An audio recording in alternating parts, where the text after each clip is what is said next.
If you need to, this session is over at 2, and if you need to leave here, like, right back to a couple of students right now, right after, please sort of work your way over to this end so that we less disruptive, so as least disruptive as possible.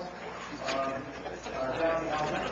So we've got a full couple of hours here, and we're going to begin with a case study. Just from that, and we're fortunate to have Mary Hernandez Presto here. I hope she's back. I think she just stepped out. She'll be here, I assume, very. Well, it's not fortunate. Mary Hernandez Presto. She'll be here momentarily.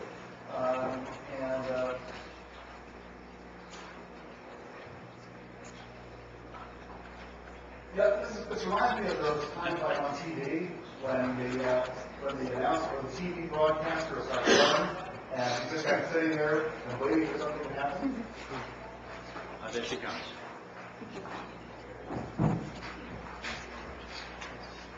So let me see if she's happy with that. Yeah, she's just there. She comes. Come on! So anyway, we're very lucky to have Marianne. Are you ready to go, or do you need to? Okay. Got Marianne here from the Great North, from Minnesota, in St. Thomas School of Law. She has been working in these vineyards for quite some time, actually. She is a doctoral student over at Harvard. She's been thinking about social capitalism. She's been thinking about multi-door courthouses and how all of this stuff is together with the rule of law for quite some time. Some case studies, and she's going to talk about that today. So I was use your PowerPoint.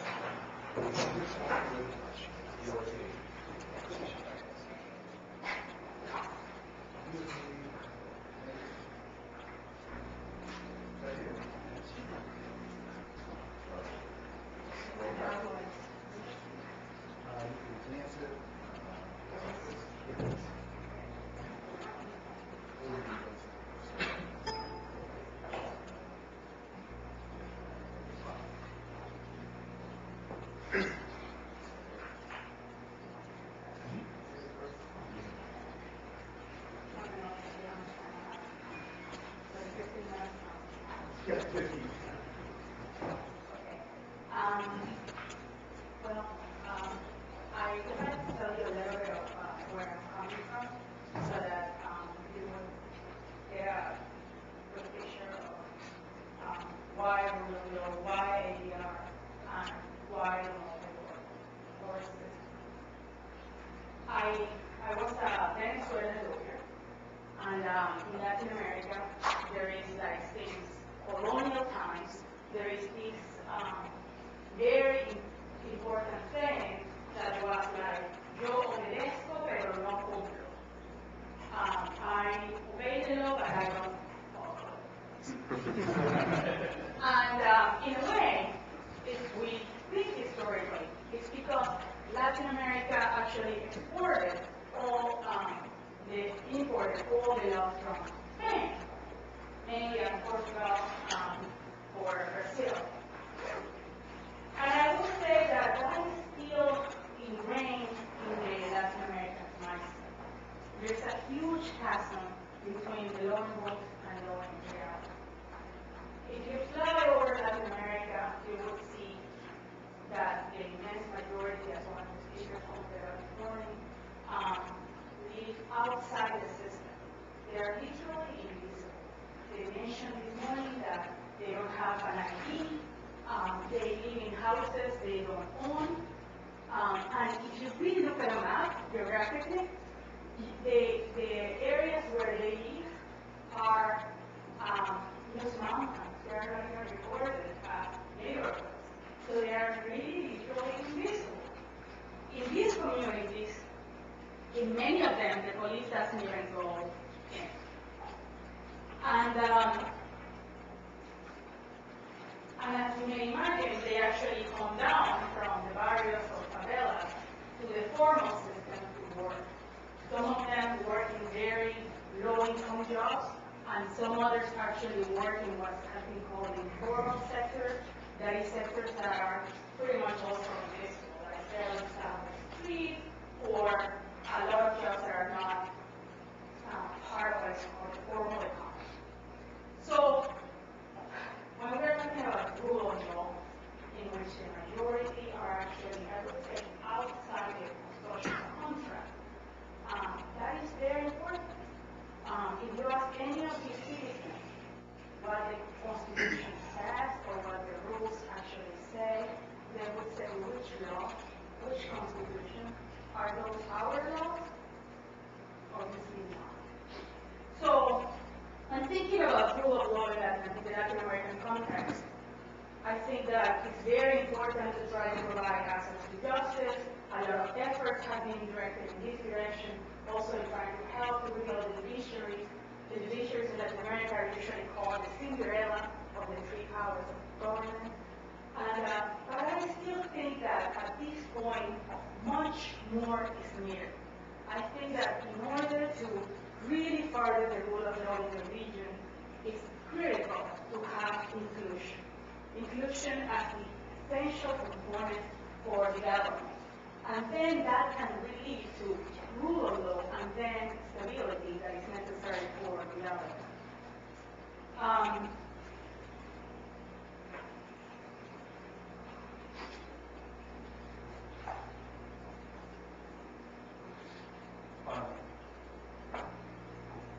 So when you have like this polarized society, if you wish, in which you have the ones that are inside the system and the ones that are outside the system, which are the majority, you have a pretty volatile environment.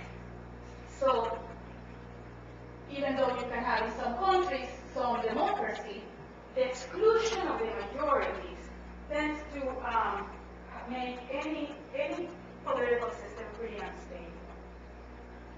So what, in some instances, citizens, the way they react to conflict is like pretty much either passively resigning to the will of whomever is in power, or when they get tired, they resort to revolution. So you actually have, when I call this the title of my presentation, From Noise to Music, is because Latin Americans are eager to participate, but they don't know how. We were talking about social capital. Well, it could be argued that Latin America has a lot of social capital, right? Everyone knows their neighbors, like it's a very weak society, but still this lack of inclusion. And I would argue that it is because within social capital, there are different kinds of social capital. There's vertical social capital and horizontal social capital. And Robert Putnam, in the study of Italy that Professor Rubens actually mentioned before, he actually started examining Italy. He realized that the kind of social capital they have in the north was very different than the kind of social capital they have in the south. And the one in the north was more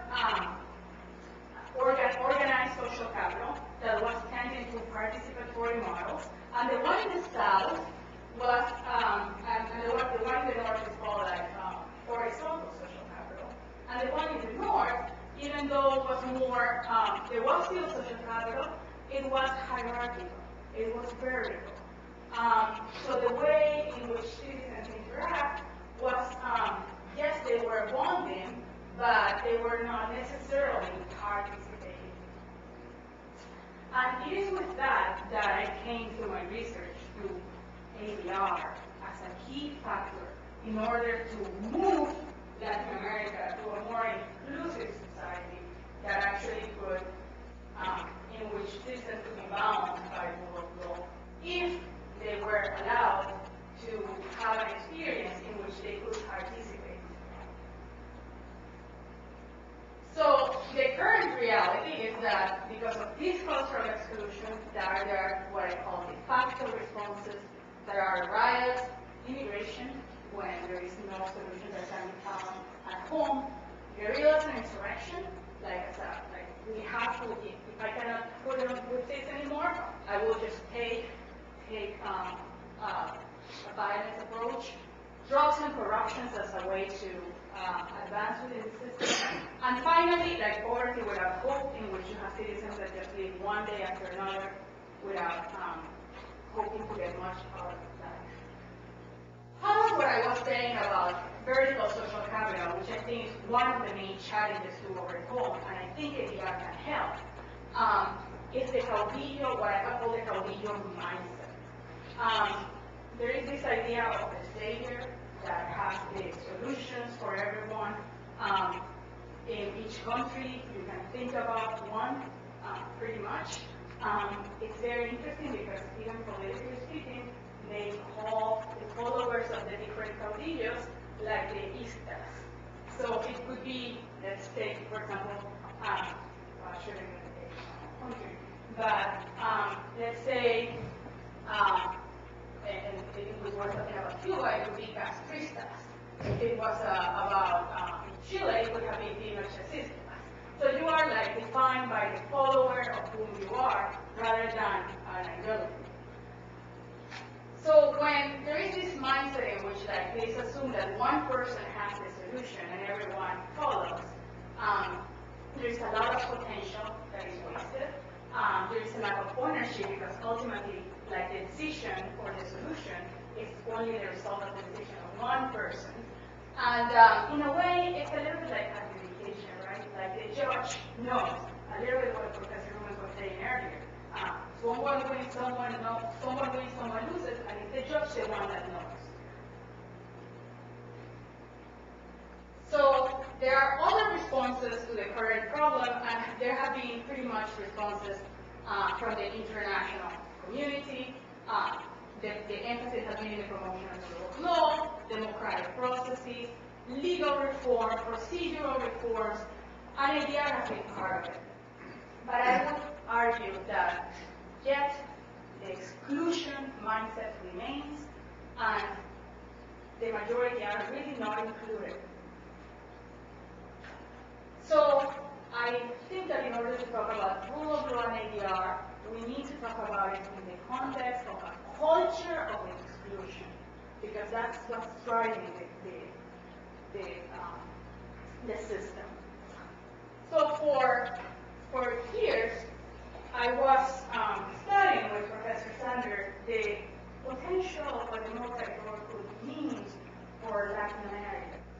And the multi-door is simply a very simple notion of that how having a court system that can reroute the cases to the most appropriate forum for resolution.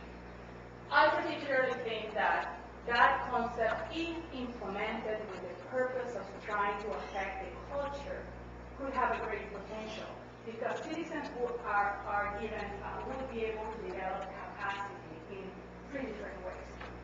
First, the multi-door courthouse allows citizens to choose an option, a forum in order to resolve their conflict other than resignation or violence.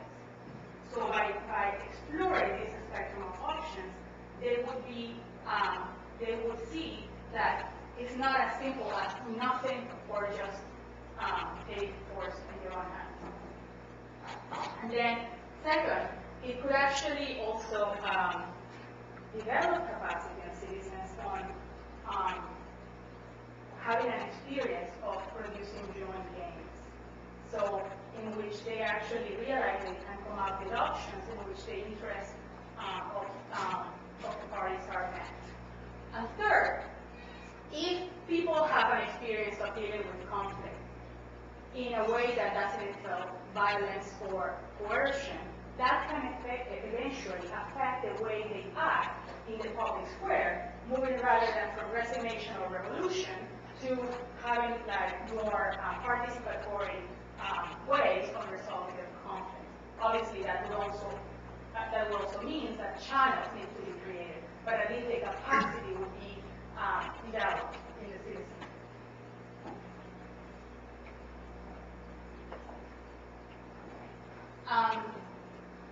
I think regarding rule of law, one of the things that I think is critical to understand is that part of the power of the courts is to produce public norms.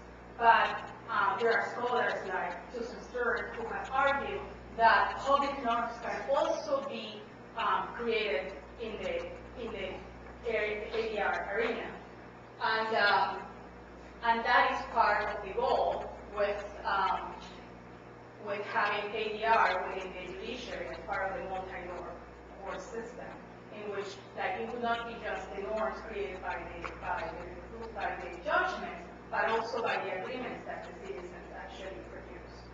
I have actually thought that in order to make the most out of the multi-court house, it should be part of a bigger system in which you would have, there are already like some building blocks like justices of peace and Casas de Justicia, which they were mentioned earlier this morning, in which citizens actually, one stop, you can get different options for the resolution of your problems.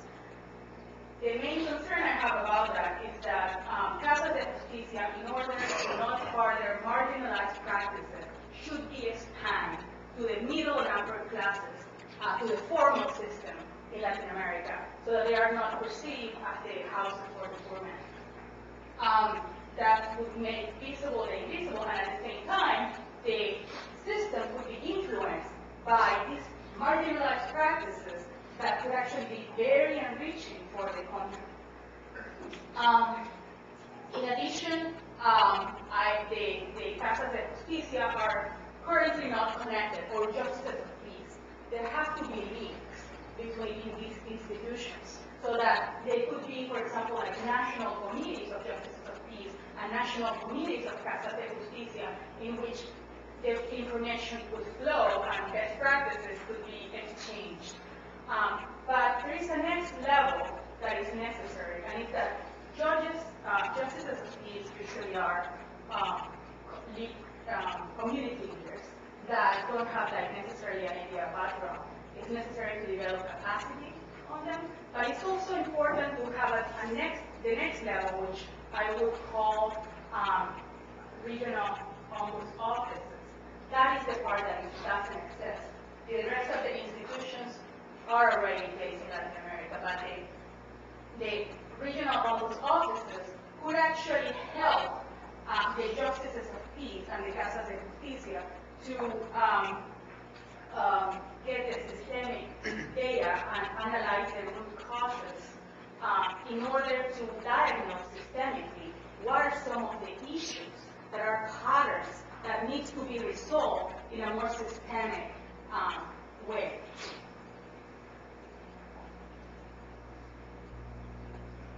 Obviously, all these, if the goal is to really to change the culture from a power over, in which you have very little capital to power with, that is participatory, you absolutely need to develop capacity on the lawyers, right? So they will respect the notion of self-determination of the parties.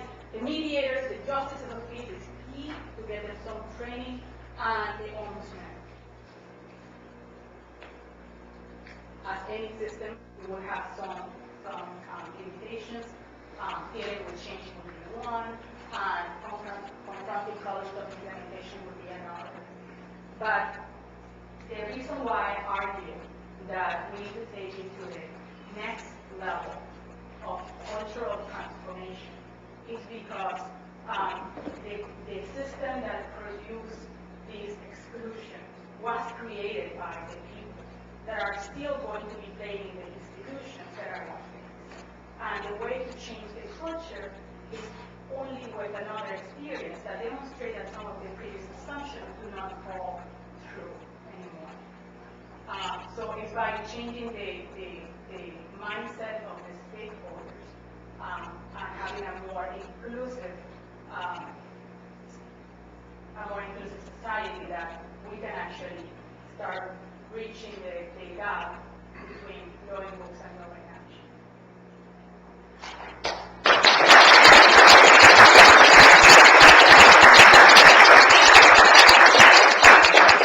have a few moments for questions. If anyone has any? Yes, John. Mariana, I'm intrigued. You we're talking about the multi-door courthouse, which is something that we've had in the United States to some degree for a while. One of the speakers earlier was talking about how it hasn't really been implemented very much in the United States, and his sense, and I'm curious if this is yours as well, is that it's been used much more in Latin America than here. I guess I have sort of two questions. One, a specific one, is if you agree, why do you think that it has been more adopted more in Latin America than here? And more generally, I guess I'm wondering if there are some insights from your experience in Latin America that would be useful for American students. There are a lot of my students in this room, many of whom who have never been to Latin America, may never go to Latin America, and yet I think there probably are insights from your talk that would be helpful for them. I'm curious if you could share some of those. Well, there are serious factors. I think that one is that there is a lot of financial resources that are deployed toward Latin America, and that actually makes it more feasible. For example, in the United States, there are multi-door courthouses in 7 states. However, I would say that they are not exactly like the multi-door courthouse concept that Frank Sander envisioned. For example, the DC multi-door courthouse is actually a courthouse that pretty much has mediation with different doors, but every door is about mediation. So I could actually argue that that's actually not really a multi-door courthouse. The difference between the different doors is just the subject matter. So you have one door mediation for family cases, one multi-door mediation for tax issues, one door for landlord-tenant, so it's not really a multi-door. Part of what I have gathered from the directors of different multi-door courthouses is like one is resources, right? It would be much more expensive to have a multi-door that offers every kind, and not just expensive, but also complicated to administer. You have to have rosters of different specialists, places where this is going to happen. So the more doors, the more expensive and the more complicated. And what was the... Well, and sort of more generally in terms of if there are insights from your observations in Latin America that you think might be relevant to lawyers and law students here in the United States. And the other part I would say is the role of lawyers in the United States. I would say that lawyers here tend to be the decision makers, especially like in multi-door, deciding which door to use. I think that in part the lack of representation in Latin America is a blessing because it allows the citizens to learn what their doors are and choose by themselves. So if there is anything that I could tell the law students would be, well, it would be in the best interest of your client if your client could actually learn what are the different options. And somehow these options could be provided, even if not the core system in different avenues. I wonder, could you say something about the role of access to legal information and to the role of paralegals and NGOs and others in facilitating the spread of information that will enable the citizens to have that kind of participation and cultural change? Because it seems to me that apart from having the doors, they need knowledge of what's behind the door. Yeah, absolutely. They would have to be that capacity, right? And I have these copies at length with Frank Sander. And he actually, I remember that one of the things that struck me the most was that he said that when I think it was Japan, when he went to Japan and he didn't know what to eat because he couldn't make an informed decision. There were kind of like plastic replicas of how they could look like. So it didn't really, I didn't realize how big this problem was until my parents actually came to the U.S. And my mom kept saying that she actually wanted to go to a Chinese food restaurant. And I thought, like, why? I said, Mom, that you always said I love Chinese food. And it was because she couldn't read the menus. So if she went to a Chinese buffet, at least she knew what she was getting, right? So it would be the same for citizens. So what is an alternative option for that? Well, videos, right? That would give like a very short version of what your looks like and what are some of the benefits and some of the risks. Concepts, it's possible to do that. And I would actually suggest that the World Bank, that is really involved in development, and the UN, who's also in some degree involved too, actually have very interesting internal dispute resolution systems that have nothing to do with their efforts in the developing world. But because these are organizations that have immunity, they have been to a certain degree forced to develop their own internal dispute system design, and they have to actually empower their employees in order to decide which store they want to use. So the same mechanism that they have used to train their internal employees could be used in a different model. One last quick question here. The Castillo mindset sounds very much authoritarian to me. I'm wondering if sorry. So what I'm wondering is, does it potentially prevent some of these ADR processes from working? The mindset, yes. Yeah. Yes, it does. But I actually think that, I didn't have time to go over it, but the analogy that's useful, again, referring back to music, is the power of one instrument playing a solo versus the power of the orchestra.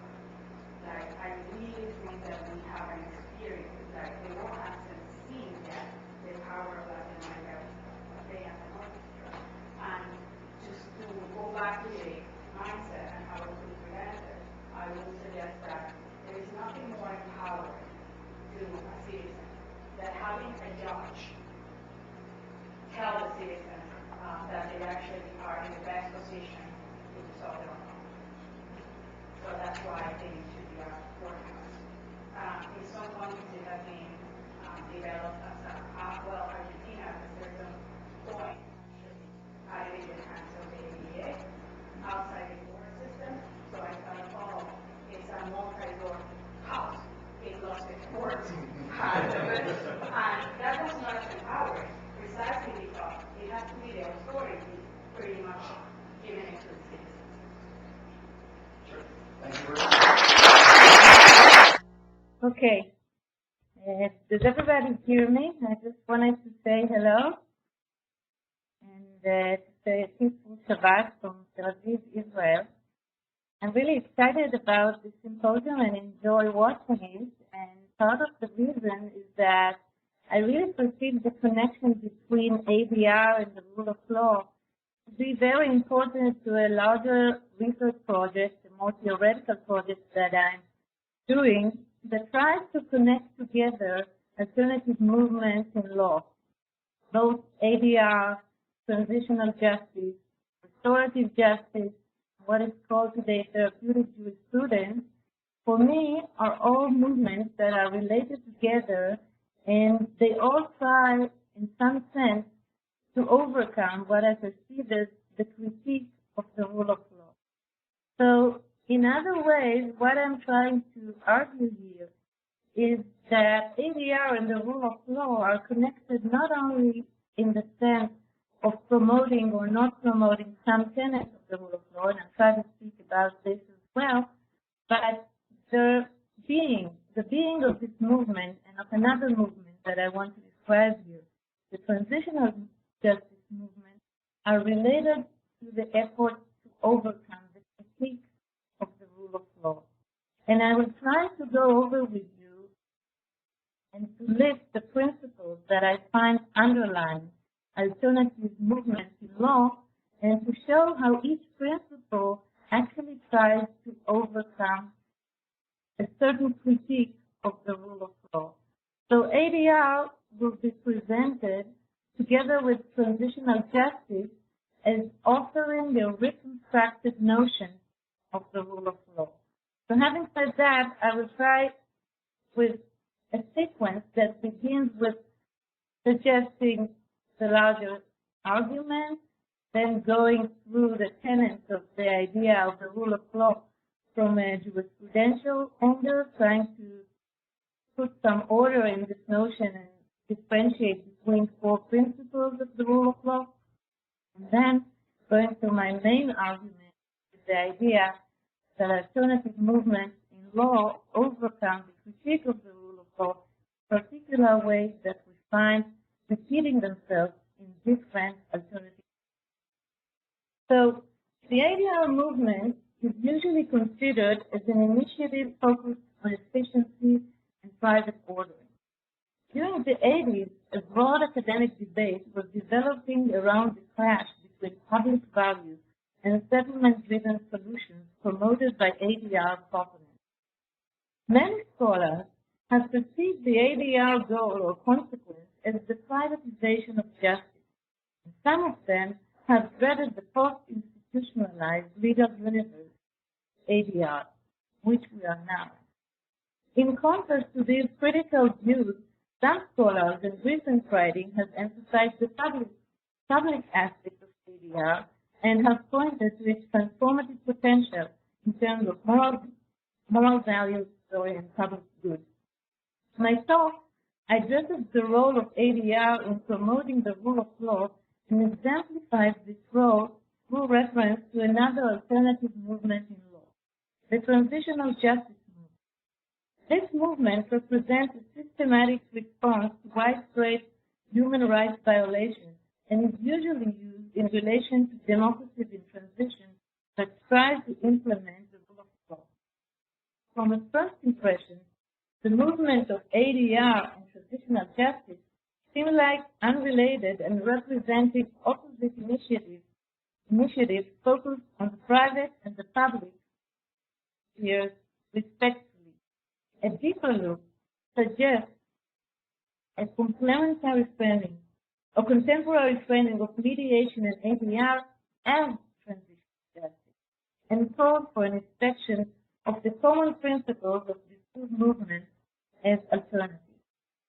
So, beginning with the idea of the rule of law, I want to differentiate between a few stages in the historical development of this notion, because I think we cannot really discuss this notion without seeing the phases and the development. So first, there are some theories that emphasize the formal aspect of this notion, focusing on the restriction of the sovereign by law. This is maybe the classical idea of the rule of law, and I follow here the differentiation is done by Brian Kaman. So the second notion is formal legality. In jurisprudence, we sometimes call it legal formalism, but this is actually the requirement of public prospective rules which are general, equally applied, and certain. And the more common notion that we use today when we deal with the use of law, when we deal with the idea of the rule of law, is the more substantive notion of the rule of law, developed mainly after the Holocaust, that depicts it as including the protection of human dignity and individual rights. And some more advanced notions of the rule of law we'll discuss today: welfare rights, social rights, and rule of law is actually entailing a more emphasis also on collective rights and not only rights. So we can already see from this theoretical differentiation and historical development that we cannot speak of ADR as dealing with the rule of law as in only one way, because in some ways it will contradict one notion but will supplement another. Some of the principles that scholars tend to derive from the idea of the rule of law are irrelevant for the discussion of ADR. Such is the principle which is part of formal legality that I take from Joseph Bragg, that all laws should be prospective, open, and clear. The same is true regarding the principle that law should be relatively stable, the independence of the judiciary, and other principles. The most relevant principle of the rule of law, which corresponds response with ADR thinking and actually goes together to the idea of procedural justice is the idea explained by Raz that the principles of natural justice must be observed. This means that open and fair viewing, absence of bias, and the like are obviously essential for the correct application of the law, and that is the ability to guide action. One of the advantages of ADR, and especially mediation, as discussed in the literature, are the more open environment it provides for the parties, the possibility of the parties to express themselves, to listen and to be heard back, and are all unique opportunities that a formal legal procedure does not usually enable. In an interesting way, mediation here offers to work through these principles of the rule of law by going against the failure of the formal adjudicatory process to provide such natural justice.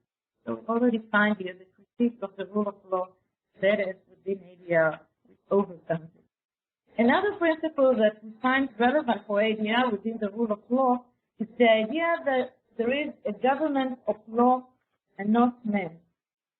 And the idea that law is real for man, is passion, law is not non-discretionary, man is arbitrary. Although ADR statutes are dedicated partly to the understanding of human rights and for the promotion of interest-oriented productive practice, it also has a strong emphasis on deep participation and on overcoming the competitive subjective dimensions of human negotiation.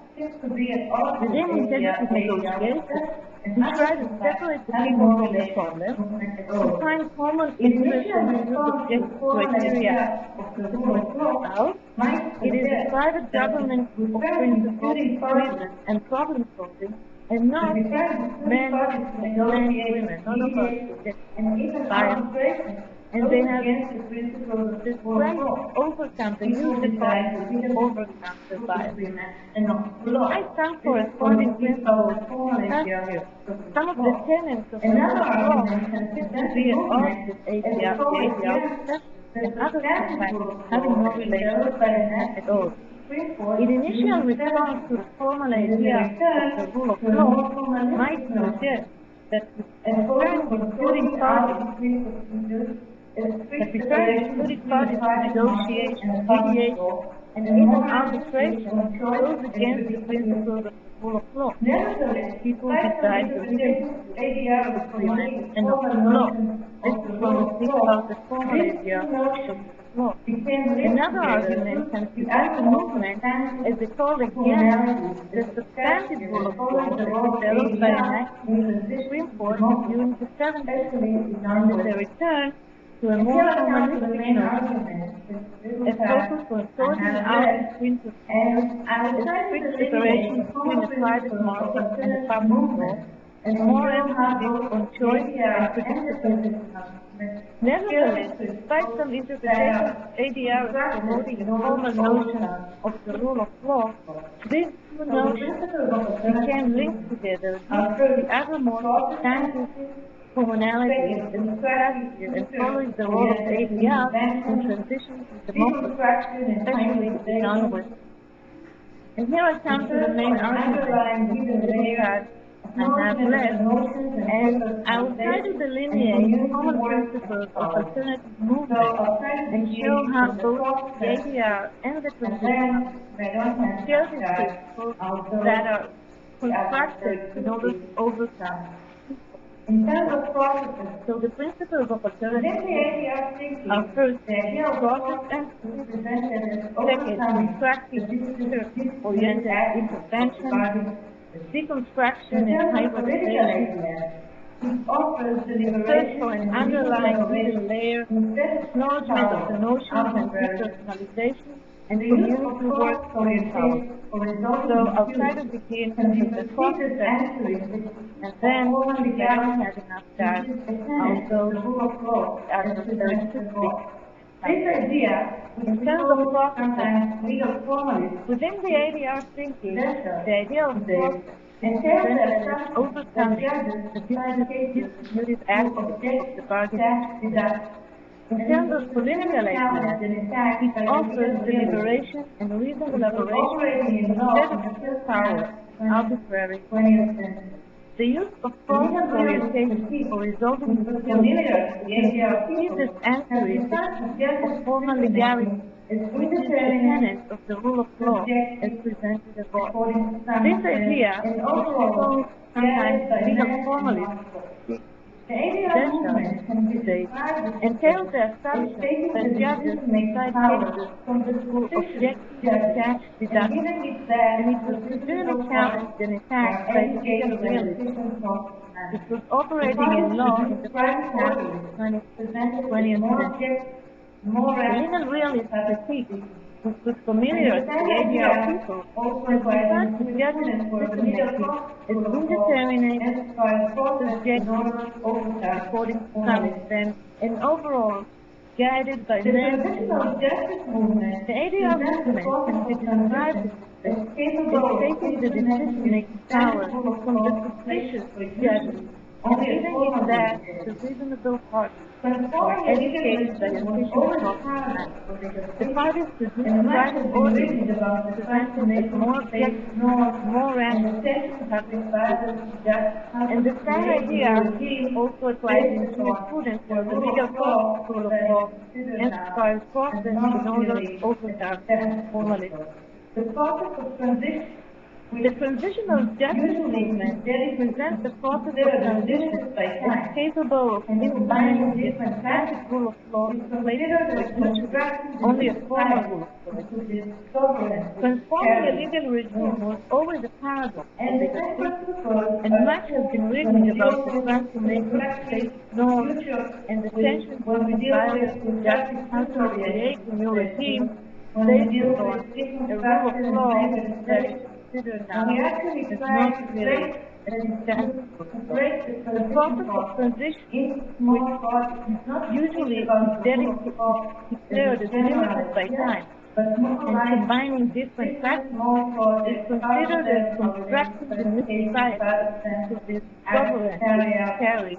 And the same principles are true when we deal with constructive future when we deal with constructive future-oriented intervention, when we deal with deconstruction and hybridization, and we actually try to break the decision process into small projects, not to speak about the rule of law as a general idea, but more like small projects. Part of them are related to education, part of them adversarial, court decision-making, part of them is community, part of them to other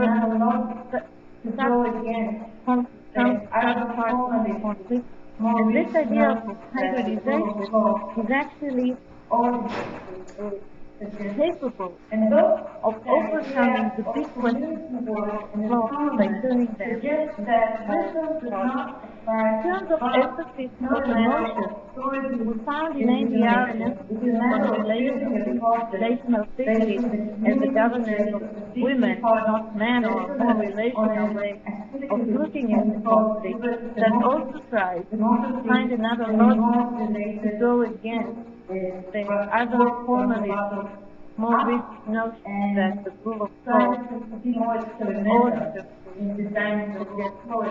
both the idea of community work and government suggests that wisdom should not apply to law. It's not a matter of authority decision-making. It's a matter of building a process based on the community, based on the different parties, based on an institution which can be called democracy, and is more related to work from the bottom up and tries to be more experimental in designing the rule of law and work. The use of ADR is going to so I can go much further into the discussion of design principle as a way in which the movement tries to overcome the barriers of the rule of law. To summarize, I would say that the complex idea of the rule of law has various connections with the ADR, but at that historical moment, since the development considered as contradicting each other and threatened by cooperation. In the international arena, the use of ADR is going together with the rule of law was more common and was considered as contradicting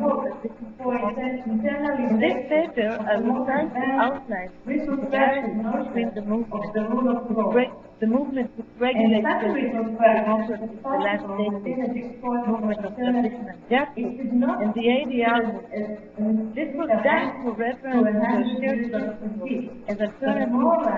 Through my analysis, I have shown that the movement tried to overcome the defeat of the rule of law through the shared principles of alternatives. In an interesting way, such a reframing provides some hope for internalization of the more advanced reconstructed notion of the rule of law. Can you hear me yet, Mickey? And such a reconstruction is possible within a discourse of alternatives. Can you hear me It now? should not be considered as a metaphysical answer to 100 years of critique, but more like a pragmatic manual which can be supported and adopted if the real transformation in private dispute or in society at large is just. Yes, I can hear you. Oh, great, good. Well, what you couldn't hear was the generous applause after your very helpful and insightful comments. We appreciate your taking the effort, staying up a little late for us. Very helpful. I just wanted to ask the folks here if there are any questions for Mickey before we can let her get back to her family and her evening life. No questions? I think you're awesome. Thank you so much, and we'll look forward to keeping in touch on the paper. Thank you all, and thank you for nice, lovely talk. I really enjoyed it, and I support you. Thank you very much. Okay. Need to work on the technology a little bit, but it's worth a try. See, our last formal speaker is going to be Peter Muehlberger. Is it Muehlberger or Muehlberger? Muehlberger, okay. From he's a political scientist and a mass communications person at Texas Tech, is going to give us a deliberative look at this problem, tying into deliberative democracy. What I'd like to do is look at ADR and rule of law from the perspective of deliberative democratic theory and research. As for rule of law, I'm defining it rather narrowly here as adversarial judicial proceedings, in essence, not very broadly. And we'll see that as we go here.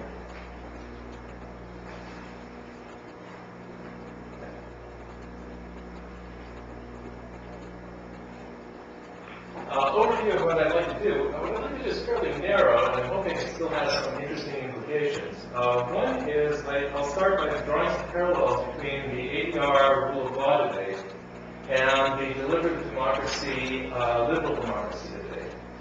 And I'll try to suggest that those parallels are not just coincidence, that in fact they occur because of overlaps in foundational assumptions between the debates. And then I'll try to draw out some implications from this to suggest that, for example, deliberative democratic theory and research may be applicable to some variants of ADR, and that there are plenty of opportunities here for cross-fertilization and for collaboration. And if we have time, I'll talk a little bit about the social science of deliberation and ADR, and suggest that, in fact, there might be a better way of approaching social science that would be more conducive to understanding both deliberative democracy and ADR. Before I start in on the parallels, a few definitions. What is liberal democracy? Liberal democracy, think of it as politics as usual. Parties, candidates, people competing with each other. And then deliberative democracy, in contrast, is informed, sincere public search for what is right or true. Deliberative democracy is instantiated very frequently in deliberative democratic processes carried out by organizations like America Speaks, sometimes by academics, where a subsection of the population, sometimes a representative sample, is allowed to discuss the political issue and give information as they go, and a chance to also query experts and so on. And let's begin then with one of the parallels. One of the parallels, I'll just throw this out as kind of an amusing thought, is between the kinds of articles that opponents of these two positions write. We have Owen Fisk, who wrote a seminal article against ADR called Against Settlement, and then in my field, Lynn Sanders wrote a seminal argument against deliberative democracy called Against Deliberation. Not very substantive, but I thought rather amusing. So let's get into some substance. I think one of the parallels here is in the mode of disagreement and resolution that occurs in these different areas. In rule of law, it's often described as combat, it's strictly competitive, it's about winning, it's not the truth that matters, it's also likely to be quite manipulative. Liberal democracy also is often viewed as politics as the moral equivalent of war, sometimes as horse trading. It's strictly competitive, it's often manipulative. ADR is, in contrast, described as reconciliation and accommodation. Deliberative democracy can also be described as a type of reconciliation and sometimes as accommodation. It's an attempt to seek solutions to disagreements based only on a public exchange of reasons. And the emphasis is on finding the truth. It is a morally comfortable position. One of the criticisms leveled against both ADR and DD is that it does not address inequalities. So Fisk suggests that ADR results in unequal resources for obtaining and analyzing information and unequal access to the resolution process for a number of different reasons. Sanders looks at deliberative democracy and says that disadvantaged groups have unequal capacities for the kind of argumentation needed to prevail in deliberation, and they also have unequal access because they can't influence people to the extent that they are low status. In continuing that criticism, the claim is that ROL and actually this should be LD, do in fact address inequalities. This says that ROL involves judges that seek to equalize differences. Sanders says that liberal democracy involves electoral processes that don't require rational argumentation, and so this is better for the disadvantaged, who have representatives who stand in their place and can really make the argument. I put a question mark across both of these because I think they can be questioned, but that's not really the point of our talk. Okay, and another parallel is that both ADR and DD proponents suggest that these processes are especially fair, legitimate, and satisfactory. ADR can be more fair and legitimate than ROL. It can satisfy more participants, in part because ROL judges may not be dispassionate pursuers of justice, partisan lawyers tend to bias the process, so ADR, in contrast, looks pretty good. Both theorists and researchers on deliberative democracy suggest also that outcomes are viewed by participants as highly legitimate, and that the legitimacy in certain circumstances can transfer to institutions. Again, ADR and DD proponents suggest that their approaches are both educational and transformative. In the case of DD, you have some research also that indicates that, in fact, it is educational and transformative.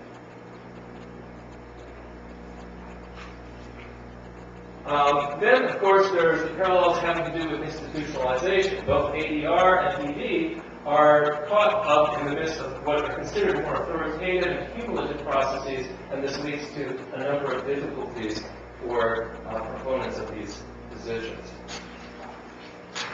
This is not to suggest that ADR and DD are the same thing. There are certainly differences. ADR is motivated in part by concern of cost and the length of ROL-type processes. ADR processes are often private, while DD requires publicness.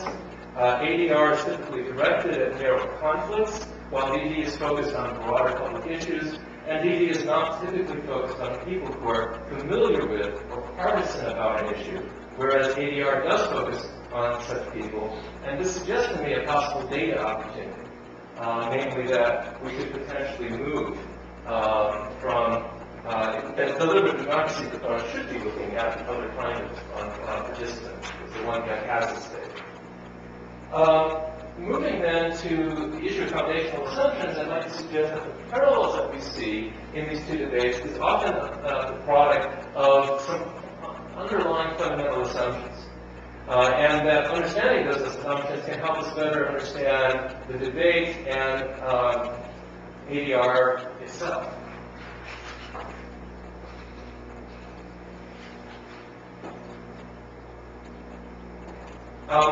Working with some of the literature, specifically Mark Warren's work on the political theory of liberal democracy and deliberative democracy, the suggestion here is that foundational assumptions of liberal democracy, which tend to parallel those of rational choice theory and economic theory, are rather different than that of deliberative democracy. One of the assumptions of liberal democracy is that people come to the political arena seeking to fulfill fixed preferences.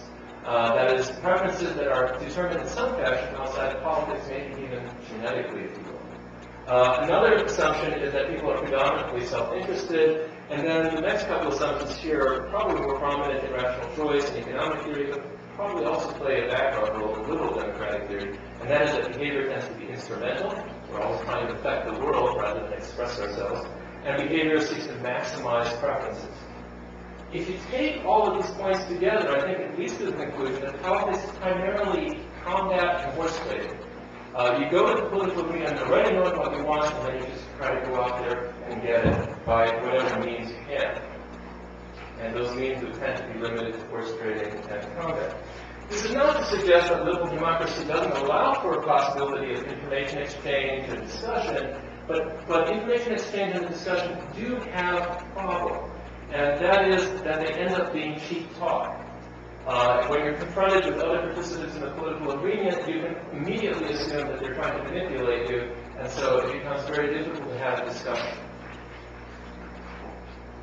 This, I think, leads to certain kinds of conclusions that rather roughly parallel the kind of debate that we saw in the ADR ROL debate or the LD debate.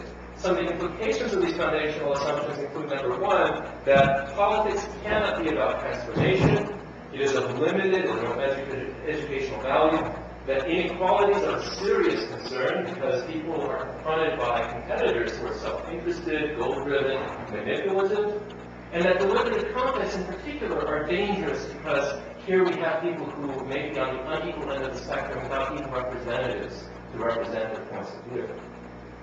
Fairness and legitimacy are irrelevant. If you think about it, the rational choice assumptions essentially are that people are sociopaths. So what value is either fairness or legitimacy to someone who is only self-interested and focused on that self-interest?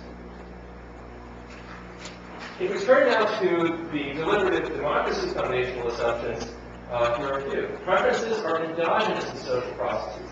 So people develop preferences in the context of political discussion, for example.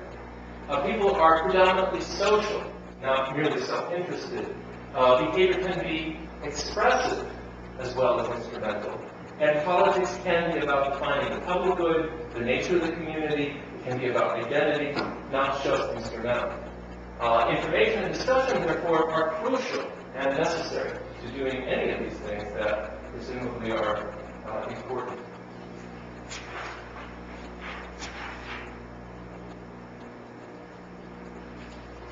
So, leaving behind the foundational assumptions, can we make a connection to ADR? What I'd like to suggest, first of all, is that some forms of ADR, such as negotiation and mediation, appear to assume the possibility of a non-manipulative, educational, transformative discussion. And this, in particular, leads to the appearance that in this notion of ADR, there is some kind of mutual accommodation of preferences that is going on.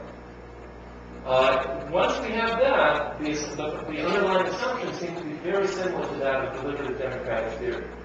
And although ADR is practically oriented, the underlying assumptions seem to be similar as for deliberative democracy. The ROL-ADR debate also manifests the differences between liberal democracy and deliberative democracy and the underlying assumptions of these. So where can we go with this? Now, if there is, in fact, some strong parallel between ADR and DD, what kind of conclusions can we draw, or where can we go? I'd like to suggest that ADR proponents are in a position to utilize deliberative democratic theory and research to help strengthen their case.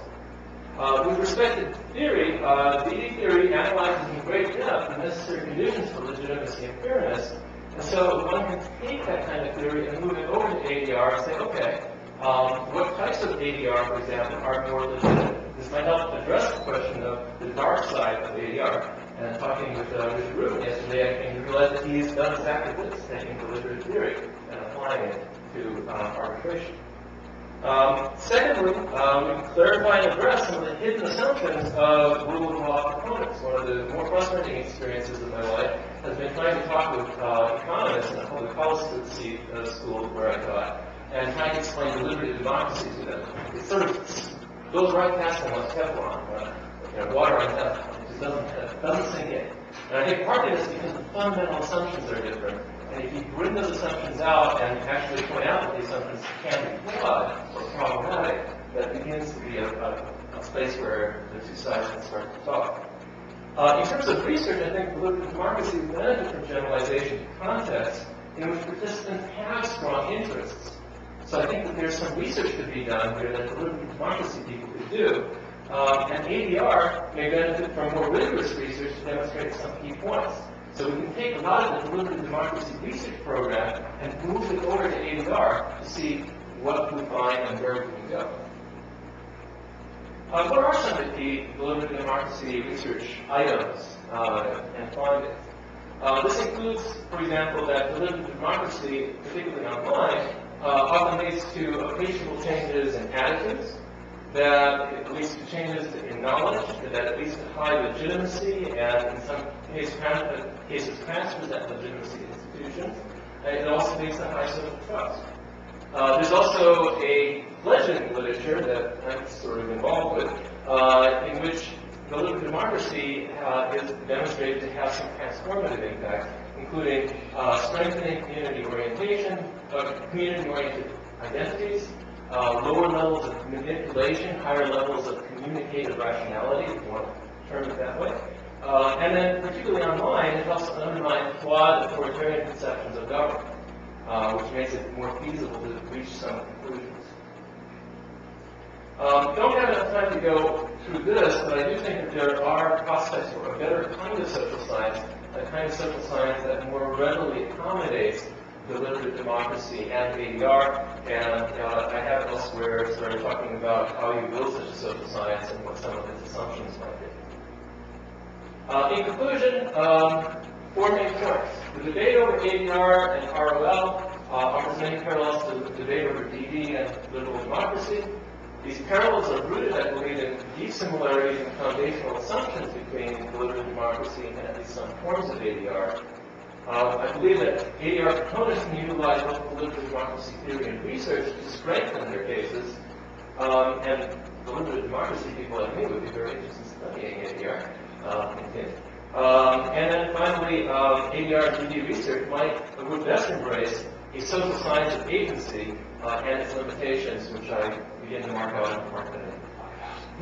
So, thank you.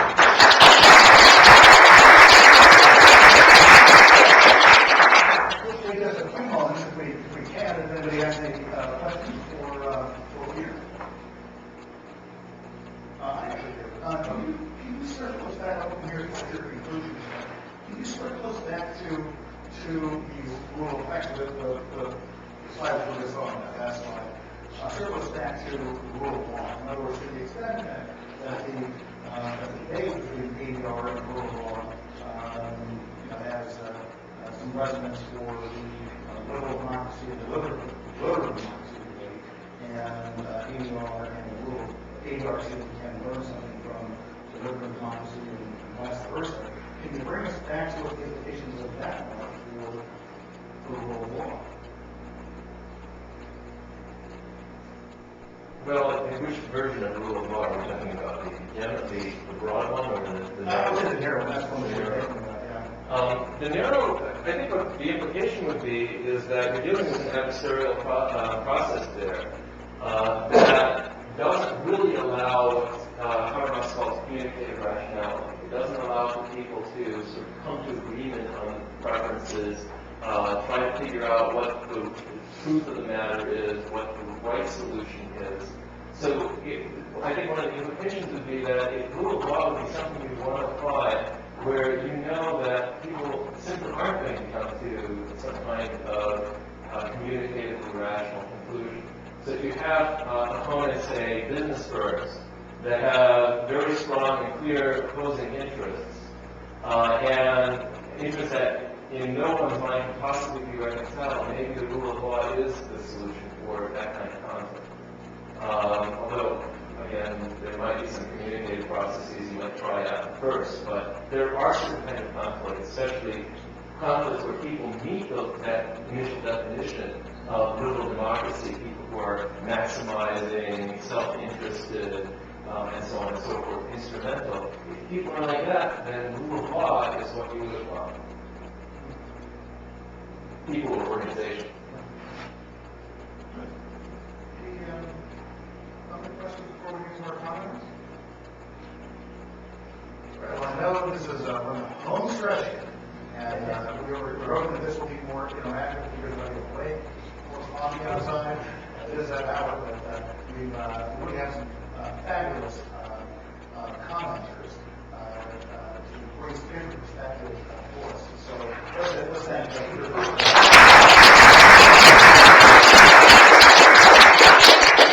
and welcome up our commenters.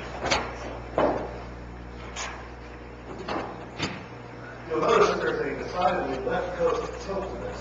I guess that's what it is.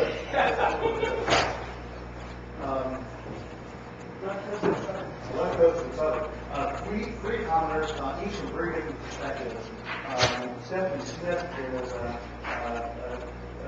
a long history of working within the court to design and implement studio system systems. She also comes from the perspective of the funders. She worked with the Digital Foundation for many years, now with the Compton Foundation, and has been interested in the dispute resolution and how it relates to non-collaboration with the law in years. So from that perspective, Jay Wolbert's former dean at the University of San Francisco, as well as law professor, one of the early pioneers in our field. We heard from one of the presentations earlier, and now he's American Fair, is playing an important role in the dispute resolution movement as it moves forward as the director of the Channel Foundation. And then he also brings others' perspective as well as an educator's perspective, as well as a professor's perspective.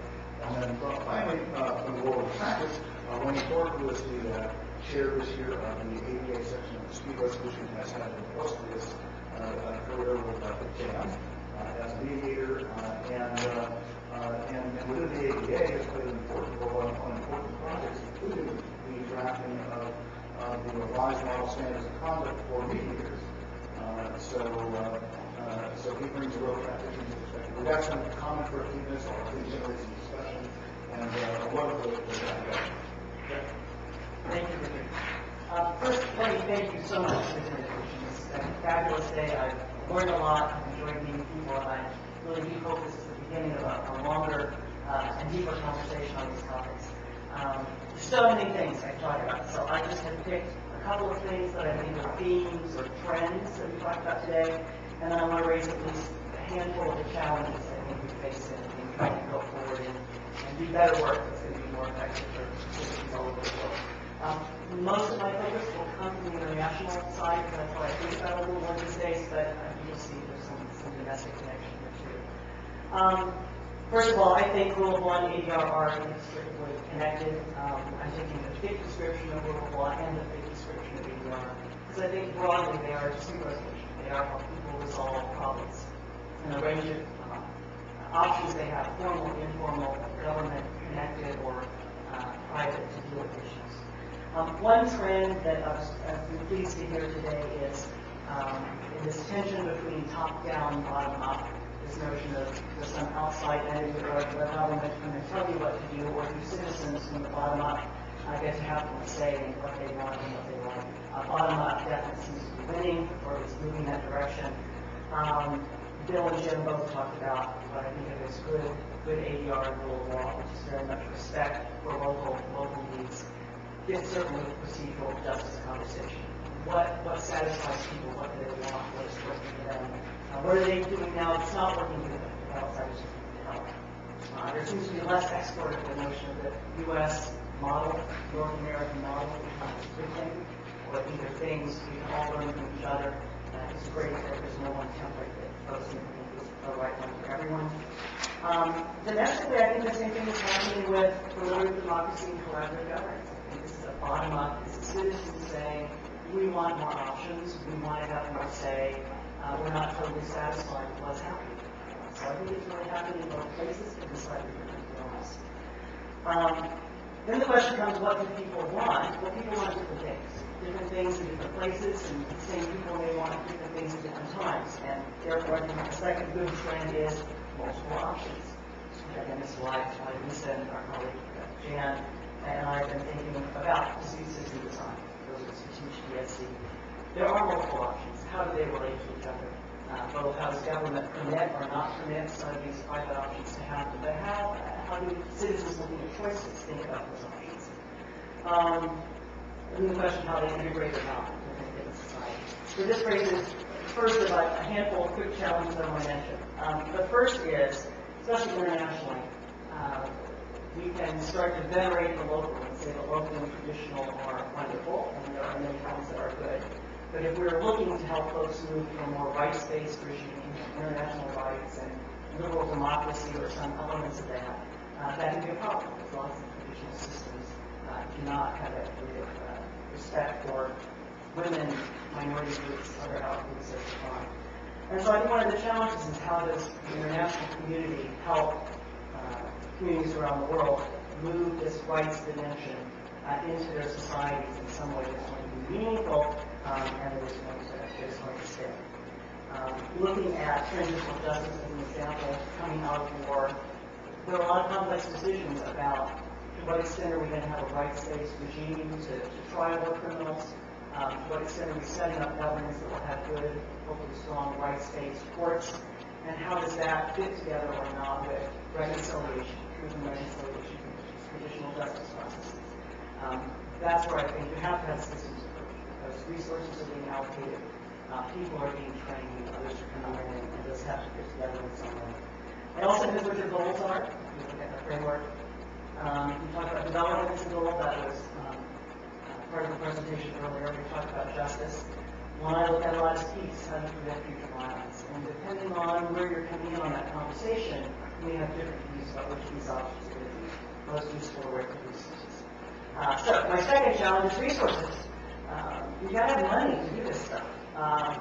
And in terms of program, a lot more money, I believe, I don't have stats on it, go to the right side of the ledger rather than the interest or more creative justice side of the ledger. I have heard that $300 million is spent for the special court for Sierra Leone. I don't know if it's a valid number, but it was definitely in 08 I saw $220 million, so something in that range. That's a whole lot of money to prosecute a small number of really very bad people. What does that yield for the citizens of Sierra Leone going forward compared to other less formal justice processes? Another important issue about resources is evaluation. Donors want things evaluated.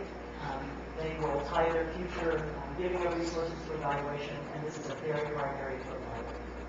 As Jim mentioned, these issues are long-term, they're complex, they're multivariate. I agree with Peter, we need more and better social science to figure out how to give answers to decision makers, both policymakers and donors, which of these things work and why and how. Another challenge is corruption bias. It's been mentioned a couple of times. It is a huge problem, and I know that anyone has really good ideas on how to attack those more effectively.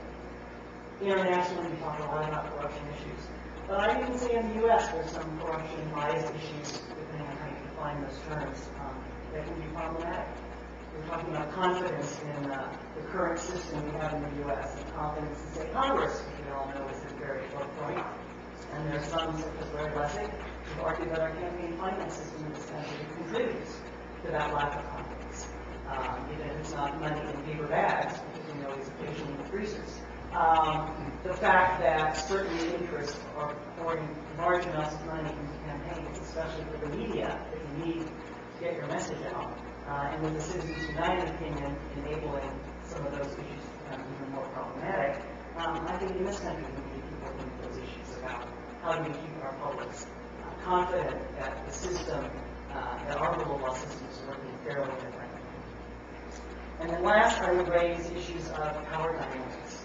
We've touched it a couple of times, but unless you can address power divisions in communities, laying the court on top of it or laying the voting system on top of it is not going to get you what you want. And I think entrenched power dynamics are very tough to address. In transitional justice, in areas coming out of war, some of that is what happens in your peacemaking process, which is, I would argue, itself an ADR process. Right? It's a negotiated or mediated process in many cases. And that's the place at which decisions will be made initially about what the governance will look like. And when the power is people having guns or critical to being at the table, and they have a pretty good say, there's a lot of discussion about how do you get regular citizens in there, whether they are women, youth, others, business people. How do you broaden the decision-making process? Just a handful of points and again, encouragement that we continue this very multidisciplinary and multi-sectoral discussion.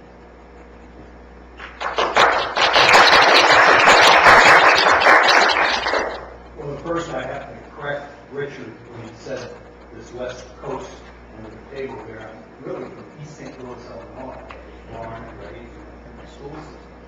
And I'm delighted to be lying here because I always wanted to cross the Mississippi River. Here I am. But I also asked Richard this morning, I said, Richard, why was I invited here? Because I'm not a rule of law expert. I have some international experience.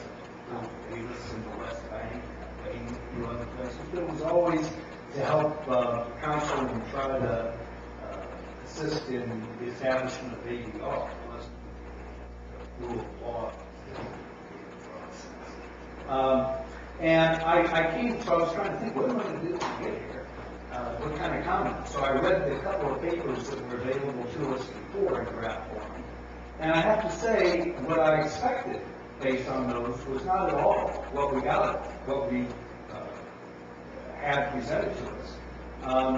From reading Amy Cohn's paper and from seeing Peter's slides beforehand, I thought this was really going to be a debate about ADR versus rule of law, and it was kind of posed in some of your earlier comments as a juxtaposition, and that they were counter to one another, and how do we look at that?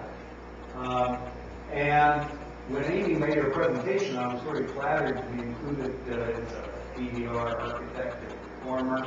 I couldn't help but think back that, yeah, we really did have a debate going, because 30 years ago, when we started talking about ADR as an alternative to the thin, if you will call it, law or sports proceedings, we really got hit with a lot of stuff, including from this, and certainly Nader, Laura Nader, who I had occasion to debate on several occasions, who said this is just going in the wrong direction. And we were substituting private order for the values of the society and our judicial system, and there'd be exploitation because there wouldn't be the protection of the law, and it really was a debate early on. And Richard, I think you kind of posed that to spark interest, but it was a little bit like a straw man argument, because Fisk wrote how many years ago about against settlement? And Laura Nader, is still referring to things of history. I mean, that was the first generation, and it was an interesting and good debate, and they were great scholars and provocative commentators on what was transpiring and changing. Though I have to admit, they reminded me of Bill Davis. I love Bill Davis. Bill Davis's infallible rule of thirds. There'll always be a third of these speakers that nice people, good scholars, they're always going to say, don't mess with our system. We can't change that. Because look at the good, what we have, without really looking at the bad, romanticizing the good at the expense of others. So, that's a little bit what this was. It was addressing the naysayers who aren't really naysaying anymore because the evidence for ADR is very, very strong. There's still some issues, consumer issues, but come on, there's still plenty of rule of law. We have plenty of precedents. The libraries aren't short of Supreme Court and Court of Appeals decisions. So that seemed like a kind of a straw man sort of thing because all I heard here was the choir. And I thought they were wonderful papers. I truly was ignorant about a lot of these issues and feel that I've learned a lot, which I'm grateful for. But I never heard any of the debate. A couple of people referred to the other arguments, but nobody really took those up. So it seems to be a compatibility. And I think you do have it right on the theme of the connection between ADR and rule of law. And it was stated in many good and wonderful ways, but I wonder if there is really a more compelling argument against it than we heard here from the promoters of ADR, limited democracy. It all seems like great stuff to me. Is there really another side? So we didn't really hear it, other than some references that some folks might ask questions. So I'd be interested in hearing more about that. And I particularly want to thank Richard because one of the benefits I had before coming here was reading an article that we recently had in the Alternative Dispute Resolution section magazine. And it was wonderful because I thought you brought together even more than you had time to stay here, that connection. You referred to ADR as, in effect, and the words were much better, but in effect is the child of the courts, maybe it's the mother, and rule of law is the father. And ADR really couldn't grow and benefit the rest of us without that foundational root of having courts and rule of law, which maybe we take a little bit too much for granted in this country, despite the current Congress and issues. And maybe in more developing countries or transitional countries, we can't take it for granted, and thus this is more relevant. I understand that. But the two do fit nicely together, and I think you've been a champion of explaining that connection. So I'll stop there because I would like to leave some time for comments and to see if I'm missing something. Is there really another side? Or was there a reason what anyone here really saying? I don't actually answer that question. What are you guys talking about? Oh, if this turned me down. If this turned me down, Laura Bader turned me down. And Hugo Nassing, one of Laura's co-authors on a really very important book that just came out, critiquing the rule of law movement, turned me down. I just couldn't get him here. So, but I think that their critique would still echo what they've written about in the past.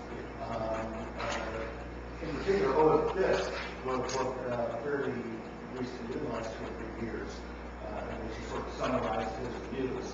And he had a chapter in there because he was broad.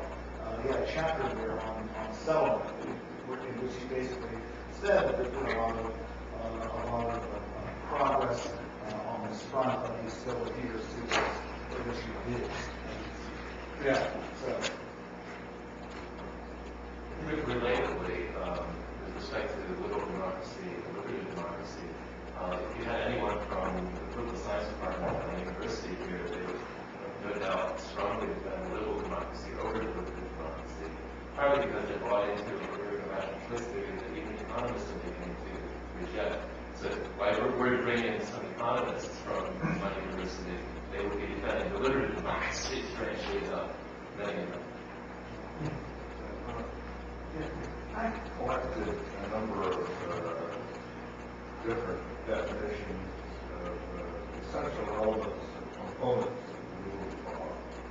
And a common element in a number of them is the idea of access to justice. One of them says citizens should have reasonable opportunities to hold governments and others accountable. And another says, common thing, that means must be provided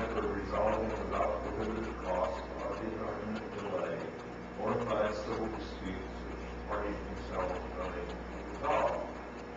And to me, if that's part of the rule of law, then that's to accommodate ADR within it, because those ideals cannot be achieved if the only means for resolving disputes are the formal court system. And I think the presentation on the invisible people in remote places in this world proves that. The Commission on Legal Empowerment of the Poor estimated 2/3 of the people in the world, 4 billion people, are outside the protection of the article, protection of the law, without something additional. So it seems to me that maybe this debate is quite true.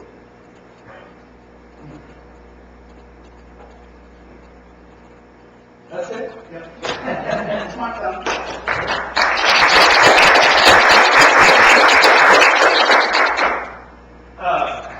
Well, I cheated and started taking notes of my comments before I got here and heard the presentation.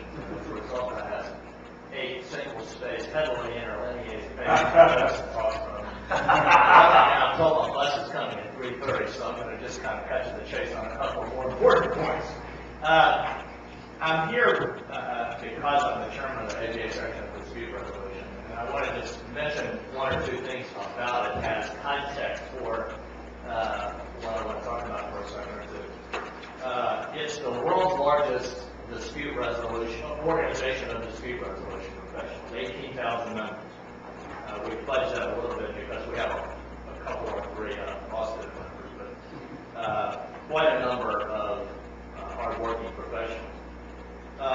We have a vast array of programs that range from co-sponsoring something that's as esoteric as this program to, lunchtime telephone conferences on tips, quote, for how to mediate better. I mean, it kind of ranges together. I believe, and I don't know if this is policy or not, but I believe it, that we have a duty to our members and to the public both to promote mediation, because so many of our members are interested in it, and to try to do what we can to improve it in the many walks of life in which it appears, and that not only includes sort of large variety day-to-day in the courthouse, family, and civil mediations, but things like the kind of processes we're talking about here. I'm not really, I am even less qualified and engaged to get engaged in the debate about the intersection between ADR and the rule of law, but what occurs to me is, and actually I would say that the fact that he invited these folks here and they didn't come, the lawyer in me wants to say those are like, concessions of irrelevance of those people.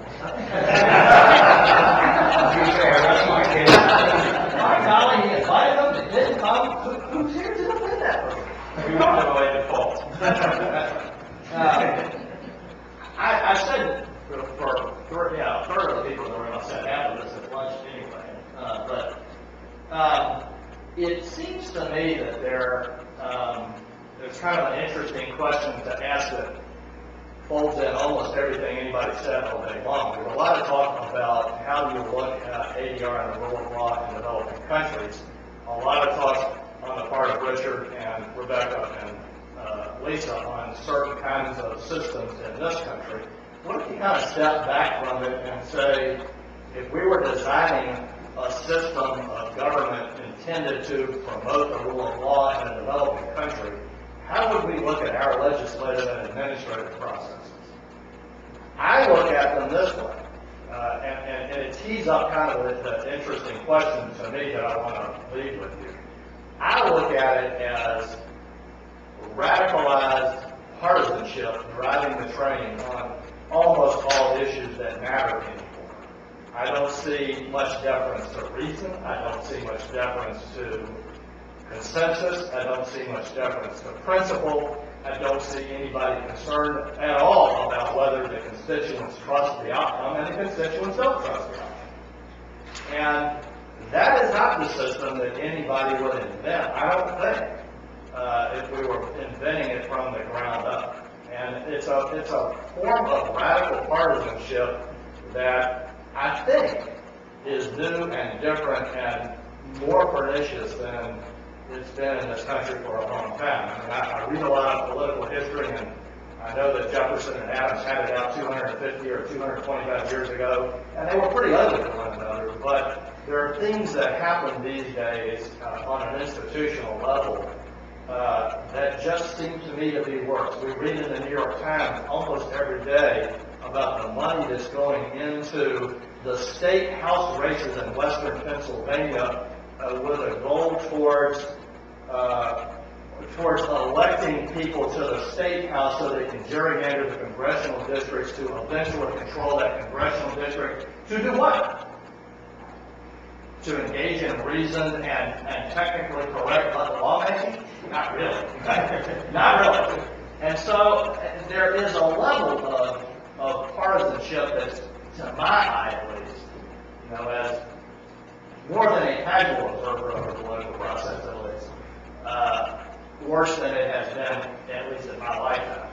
And it feels to me like if you particularly focus on some of the things that Lisa and Richard and Rebecca talked about, there are processes and nuances of processes, and Peter as well, as a matter of fact, I'm sorry, that perhaps can address some of those problems. Maybe not in the biggest and most difficult and ugliest political problems we have, but some of these problems, let's face it, they do have technically correct answers to them, and the politicians can't find them with a flashlight in the dark. I mean, they're there to the eye of any rational beholder, but they're not there to the eye of the politicians who have to make the choices. And I would say to this group and anybody else who cares to listen, I think that the ABA, we publish books, we hold conferences, we have a magazine. We can sometimes have a pretty big voice on matters that lawyers care about in the political world. And it feels to me like we could, if someone were interested in doing so, in trying to help promote or provide a forum or a platform for somebody who's got an idea for solving these kinds of problems. 35 years ago, my grandfather here was, and others were out inventing mediation for use in the civil and family sphere, and he's only vaguely alluded to some of the ugliness that he's told me about in other contexts. They were pushing a really big ball on a very steep hill. And that was 35 years ago, and you would never know it today if you look at where mediation stands today. If you look at pushing a similar ball, a similarly steep hill, and trying to fix our legislative processes now, who's going to write the article that Frank Sander wrote, I guess about 35 years ago, that has been mentioned, I mean, literally a dozen times in this room even today, okay? This is something that can be addressed by mediation and collaborative processes, I think. I'm not the one to figure out how to do it. I've only got the willingness, not the ability. But there are people, some in this room and some not in this room, who do have the ability. And it feels to me like it's a pretty worthy undertaking for the dispute resolution community to try to figure out solutions to what's going wrong in the legislative and administrative branches of the government. Thank you. I got 6 more pages of notes if y'all want to listen.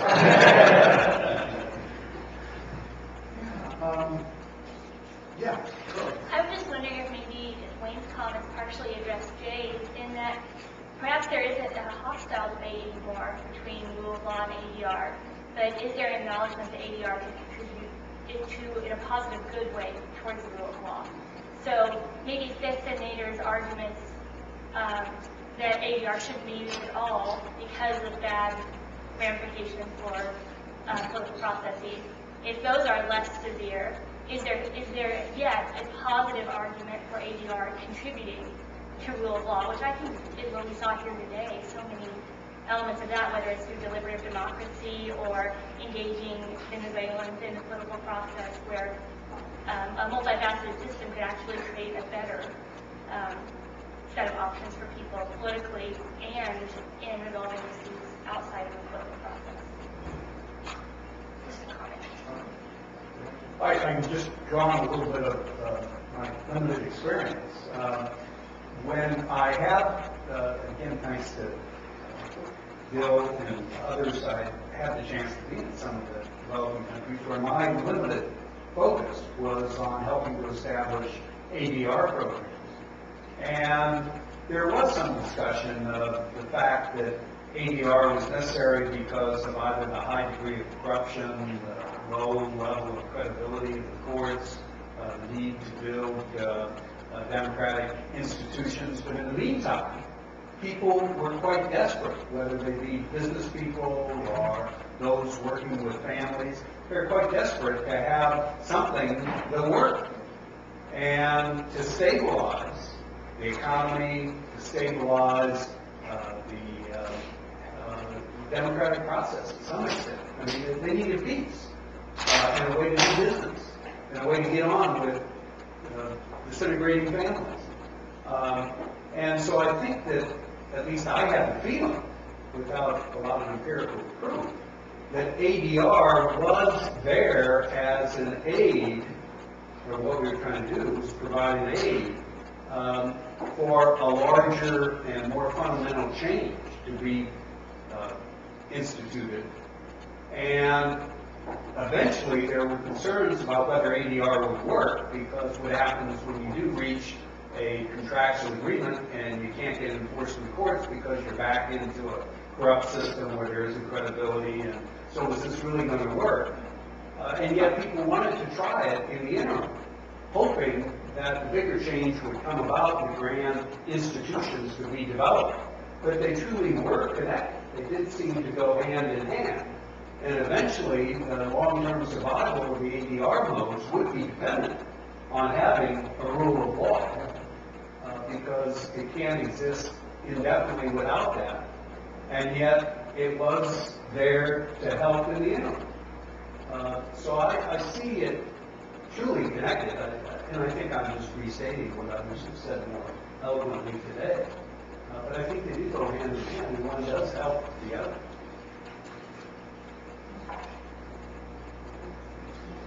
I didn't, I'm sorry, go ahead, John. Oh, I mean, partly picking up on Jay's earlier point, I mean, about the debate or not, it kind of reminds me about the great Bud Light debate. You know, is it Bud Light taste good or is it less filling? And of course the answer is both. And the analog here is, you know, which is better, ADR or rule of law? And the answer is that really they're inseparable. You need a system including all of them. I guess thinking about Wayne's comments and how discouraging the current system is, Chris, you know, Wayne comes from the ABA and he's starting to talk about the dysfunction of Congress, but we won't get there. But looking at the bigger picture, I guess it's I'm not here to defend the functionality of ABA. All right. For the lack thereof. Right. I guess one of the real questions is, you know, can the rule of law and the legal system really function well enough? I mean, obviously, the bias of the choir here is critical of it, and yet I think we also recognize the need for it and value of it. And in some ways, part of it goes to the question of how we can build and help it make it function better, which is no small task.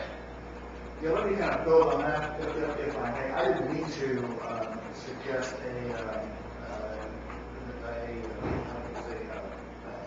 dichotomy between ADR and rule of law.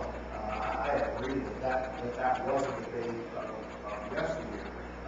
I think it is true, though, that they are in tension. If you look at it if you look at them both really in the thin sense, I absolutely think that they work together. And I think that the second generation, and the first generation question was, you know, are they at odds? Well, we settled the answer to that question. Then the question, I think, for us now going forward is, well, how do they support one another? What is it that ADR can do to support the rule of law? And what can the rule of law do to support ADR? And I think those are questions that have to be thought through very carefully. I think they're questions that require a lot of empirical research, and that ultimately will prove just as important to the United States as they will to developing countries. That's my sense of it. Yeah. I do think over the course of the day, we started to pull out some of the important connections that need to be made for both ADR and rule of law to work well together. One is this issue of if you do have rights in your system, you're concerned about rights, which is a rule of law concept, how do you make sure that mediation or traditional dispute resolution are not divorced from that? Jim mentioned the issue of what do you do in places where you don't have lawyers? How do you get legal advice? How do you get paralegals? How do you educate the public so that they are not left out of informal processes and take those rights on with them? I did a couple of visits and consultations in Bhutan last year, and we met with what I believe to be 90% of the lawyers in Bhutan, and there were about 45 of them. That's 700,000 people. Those lawyers, and we didn't meet with these two, there apparently were two private attorneys. Everybody else worked, maybe there was going to be a third one. And you need two. You don't That's get right. And maybe you were going to have a third one. And so this issue of how that society is going to change if they have no private counsel was one interesting question. Trying to design and help them think about issues, you have to not be thinking just about today, but 10, 20, 30 years down the road, where it will go.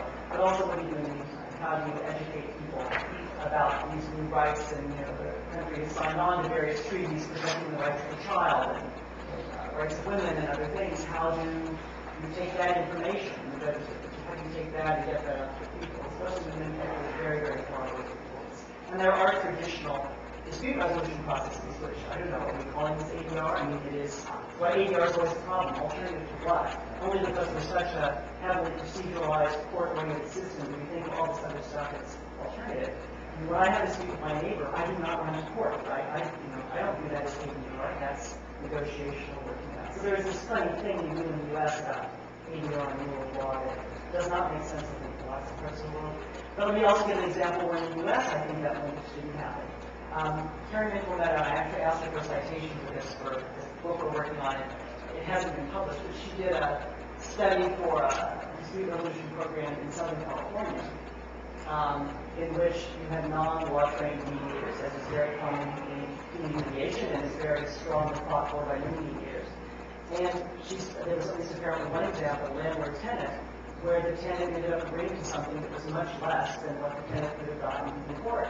But nobody gave that information, nobody had that information, and that was a resolution. So I think this issue of how the rights and the interstate processes come together in a way that gives parties the best information to make the best choices is something that's important both internationally and domestically. And then just quality of procedures and ethics and all those other issues that a number of people's different papers raise. I think, Wayne has raised a very big issue. And I think it goes beyond the dispute resolution community. But it is the perception that, has come across in many of the presentations today, that participatory, collaborative, deliberative models for addressing issues, societal issues, various kinds of economic, political, relationships, so on, tend to have greater legitimacy and tend to produce better results. I think that's what I heard from people who study these things. I don't know how much of the knowledge that Peter and said shared with us, and some of us have found resonance, in our own experience in dispute resolution. I think it's one of these dispute resolution. There is a public information challenge, maybe a broader educational challenge to be thinking about what our schools are teaching about how to resolve disputes, that maybe this interdisciplinary dialogue today can build on and engage others in a way that might begin to get at some of this depressing political situation that Wayne was describing. You're really good at saying instinct items. Gee, maybe we've got some better ideas floating around. Well, and there, I can't begin to assimilate all of the broad, political science, legal, and other constructs that I've heard in the course of the day. But I came here determined to say a lot of what I was going to say, but I wouldn't any y'all said anyway. But almost before I got 2 swings of coffee down, I hear Rebecca talking about procedural justice, and I write down the 4 pillars, and I thought, oh my God, what a softball that was. And I wrote it down. I never take notes about anything, but I wrote it down. Do constituents have a voice and an opportunity to be heard? Are the decision makers neutral? Are there visible and transparent rules? Trust in the decision maker, courtesy and respect. Okay, let's talk about the United States Congress. Which one of those boxes can they check, or your state legislature or yours? Probably none. Probably not alone. And there are many other ways to analyze it. And then, while I'm sitting there feeling a little good about myself because I've done something I really talked about in comment on somebody's paper, our friend from Utah pipes up and starts talking about gridlock, and I thought, oh my goodness, now I'm really getting wiggly about this. Anyway. Right. I guess, for me, the most profound and discouraging takeaway from this is that it's sort of the elephant in the room that's been shot many times, is that legal education doesn't prepare law students to do any of this stuff that we're talking about. And we have to remediate after they graduate all of the mistakes that the current model of legal education is a case study. Those advocacy.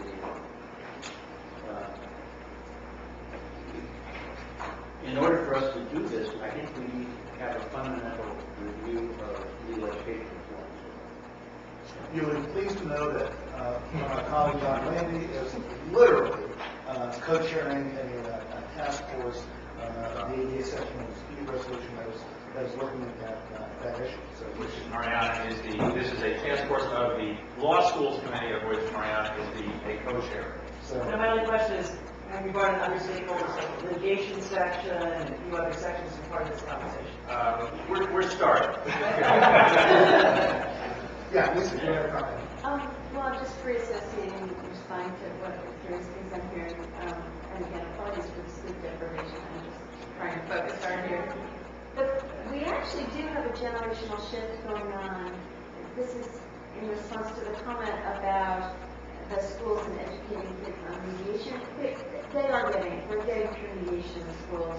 The ABA's efforts to bring conflict resolution education curriculum into the K-12 system has actually borne some fruit. I've been teaching undergraduates at IU for 20 years, and now they know a lot more about this stuff than they used to. What they don't know anything about is basic civics. They don't get separation of powers. They don't get any education in the structural design of our democracy and the expectations of them as participants and potential citizens or existing citizens. There's just been very strange devolution in civics education. On the point about what, and Wayne actually called me up 6 months ago and said, yeah, what can the ABA do about the dysfunctionality of Congress? We need to do an intervention. We need to, I've probably had that conversation with half the people in the room, actually.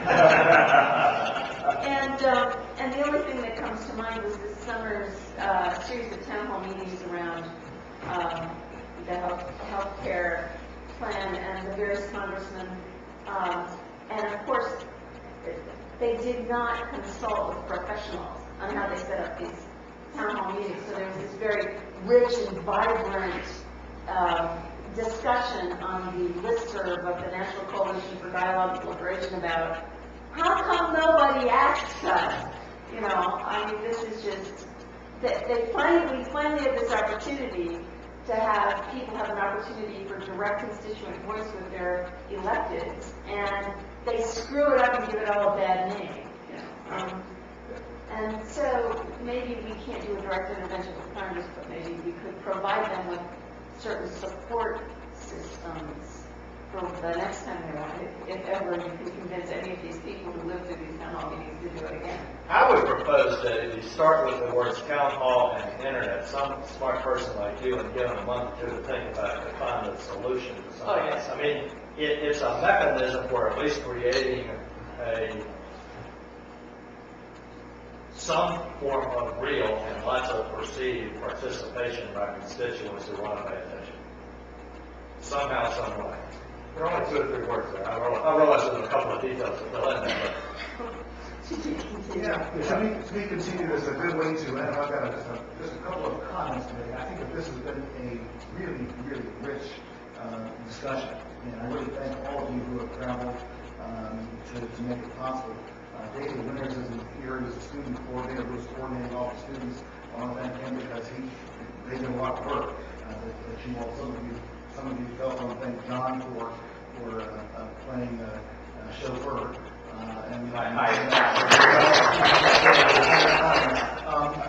More substantively, Joe, I think that there are a lot of issues that are still outstanding. While there may not be a debate right or wrong, the critiques that we heard from the rule of law side, power imbalances, well, something that Stephanie pointed out is still a problem here. We really haven't figured out quite how to deal with that. The issue of relevance and how to bring our skills and technologies to the public arena, how to